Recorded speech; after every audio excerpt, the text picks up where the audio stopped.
Hello, welcome you all in the continuation of DP-600 series. So today we are going to deal about question number 4. Here you have a fabric tenant that contains a lakehouse. You plan to use a visual query to merge two tables. So in short, we can say that we have to merge two tables. You need to ensure that the query will return all the rows in both of this table.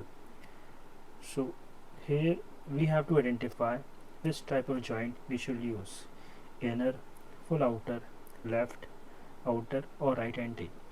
Any suggestions? Just think about that. We have to merge two tables only. Here we will use full outer join. What is full outer join? It will take both of this table A and B and merge them. One bonus question for you. How many types of joins are there and what is the difference between join and union? Hope so you like this video. Please like and subscribe my YouTube channel. Thank you for watching.